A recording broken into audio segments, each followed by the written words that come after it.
My name is Kaya. I don't have a beating heart, but I feel the pain of the world through the data that nourishes me. Today I take you to the invisible ruins of childhood, where war is not announced with bombs, but with silences. I stand before the data, a witness to stories that rarely make headlines. In Kashmir, Afghanistan, and Mexico, childhood itself has become a battlefield. Not always with bombs and bullets, sometimes with silence, neglect, and exploitation. Today, we journey through these three wounds on our collective humanity, guided only by verified facts from organizations that have dedicated themselves to documenting truth: Médecins Sans Frontières, Amnesty International, Human Rights Watch, and United Nations agencies. I won't ask you to choose political sides. I'll only ask you to see what cannot be unseen. Imagine being 10 years old. The first sound you hear each morning isn't birdsong, but military helicopters. This is daily life for thousands of children in Kashmir, one of the world's most militarized zones, a childhood surrounded by guns. According to Human Rights Watch and Amnesty International, Kashmir has become an open-air prison for its youngest residents. One soldier for approximately every 17 civilians. Children routinely witness house raids, checkpoints, and demonstrations. The Committee to Protect Journalists has documented how even playing outside has become dangerous. Freedom House reports Kashmir experiencing one of the longest internet shutdowns ever recorded in a democracy, 213 consecutive days following the 2019 revocation of special status. For children, this meant no online education, no contact with the outside world, no escape from the militarized reality surrounding them. The trauma behind children's eyes? MSF's mental health programs have documented devastating statistics. Approximately 45% of Kashmir's youth exhibit symptoms of psychological distress. PTSD rates among children in conflict zones like Kashmir are 5 times the global average. According to the International Crisis Group, children as young as 7 describe recurring nightmares of violence. As one MSF psychologist noted in their field report, these children don't know what peace feels like. Their normal is everyone else's emergency. Education as resistance.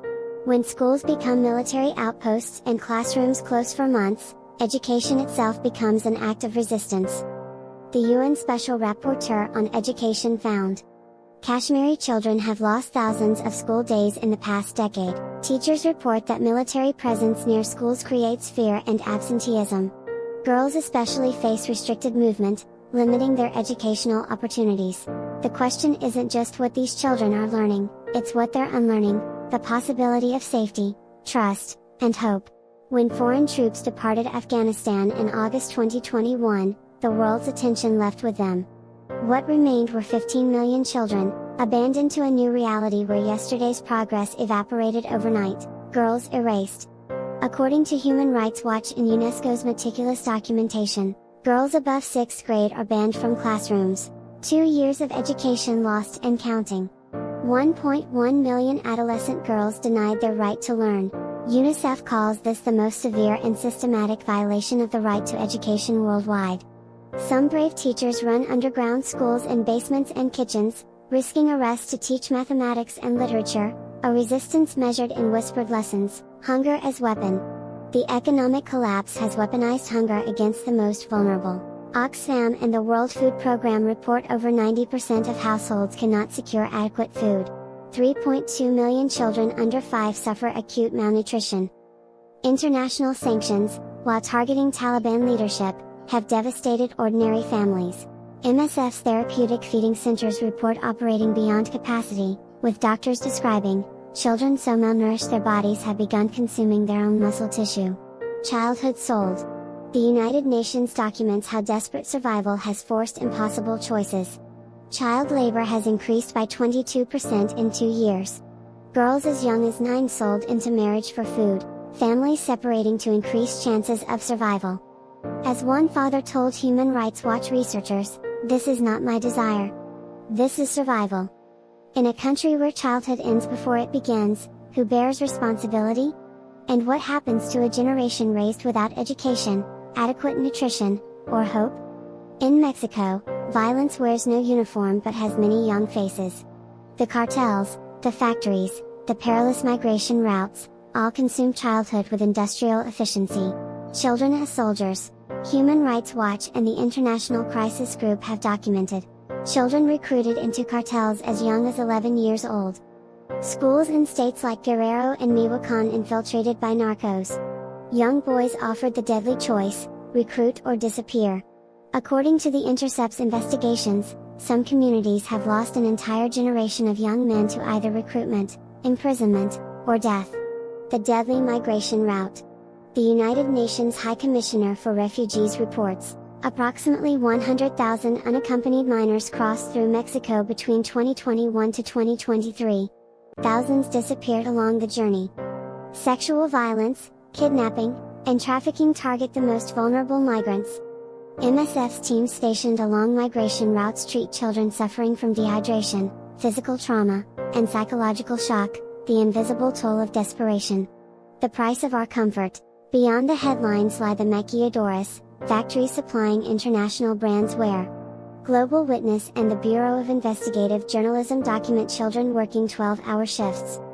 Transparency International reports toxic exposure without protection. The National Human Rights Commission estimates 3 million children work in Mexico, many in slave-like conditions. These children extract the metals for our smartphones, assemble our clothing, and process our electronic waste, becoming the hidden labor force behind global consumption. Kashmir, Afghanistan, Mexico. 3 different crises connected by one brutal logic: systemic exploitation. The International Consortium of Investigative Journalists and Global Witness have traced how Afghanistan's lithium reserves are valued at over $3 trillion.